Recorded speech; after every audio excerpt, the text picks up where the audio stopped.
तो अभिमान।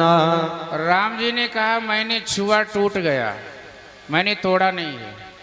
छुअते टूट पिनाक पुराना।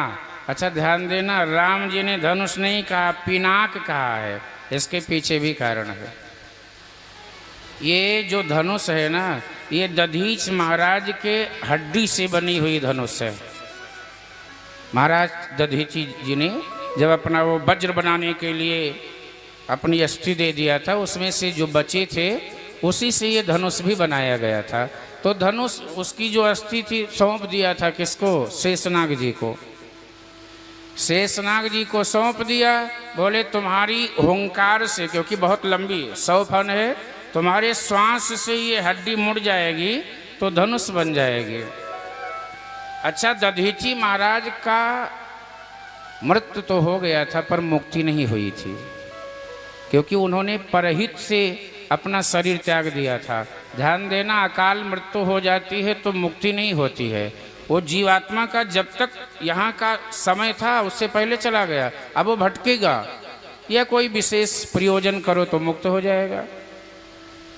जब दधीची महाराज समय से पहले चले गए, मृत्यु हो गई, तो शिव जी ने कहा कि अब इनकी मुक्ति तभी होगी जब इनकी अस्थि रूपी धनुष को श्री राम जी तोड़ देंगे, उस दिन इनकी मुक्ति हो जाएगी। तो इनका प्राण कहाँ बसेगा? बोले नाक पर, नाक, इसलिए इसका नाम है पिनाक। दधीची महाराज का जो प्राण था नाक, वो उसको कुछ नहीं हुआ था, वो धनुष के अस्थि के साथ में था, नाक में प्राण थे। और ये बात राम जी जानते थे। राम जी क्या नहीं जानते हैं? तो वही नाक को कुल मिला के जब शेषनाग भगवान फुंकार भरे, वो धनुष मुड़ करके धनुष बन गया, पर वो प्रत्यंचा नहीं बनी। जब प्रत्यंचा नहीं बनी तो नाक पे प्राण बसे हुए थे। वो परशुराम जी बोले ये शेषनाग फुंकार भरते भरते सारा हड्डी तोड़ डालेगा, ये कुछ नहीं धनुष वनुष बनेगा।